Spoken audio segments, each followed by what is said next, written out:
வாளால் பிளப்பினும் வாழ்நாள் இழப்பினும் வஞ்சமன கேளார் குழுமி கெடுதிகள் சூழினும் பூமியில் வாழ் நாளெல்லாம் வாட்டும் நலிவே உறினும் கூட தாய் தமிழ் மொழியையும் தகைசால் திமு கழகத்தையும் தங்களின் ஊனாய் உயிராய் உயிரினும் மேலாய் உளமாற நேசிக்கும் உடன்பிறப்புகள் உள்ளவரை கழகமில்லா கட்சி படைப்போம் திராவிடமில்லா தமிழகம் காண்போம் என்றெல்லாம் மனப்பால் குடித்துவிட்டு மார்த்தொடை தோள் தட்டி வரும் மாற்றுக் கட்சியின் தலைவர்களே, தொண்டர்களே, பாசமிகு நண்பர்களே, மறவாதீர் ஒன்றை மட்டும், நீங்கள் வளைக்க பார்ப்பது வெறும் வாழை மரத்தை அல்ல, வலிமையின் உச்சமா வைர தூணை. சாய்க்க நினைப்பது சாதாரண கட்சியை அல்ல, சாகா வரம் பெற்ற சமுதாய மறுமலர்ச்சி இயக்கத்தை.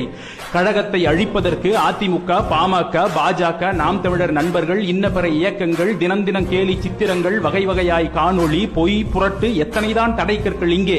உண்மை அது மறுக்கவில்லை. 1000 தடைக்கற்கள் உண்டென்றாலும் அவற்றையெல்லாம் தூக்கி எறிந்து தூள் தூளாக்கும் தளராத உடன்பிறப்புகளின் தடந்தோள் இங்குண்டு. அதையும் மறவாதீர். Download, share,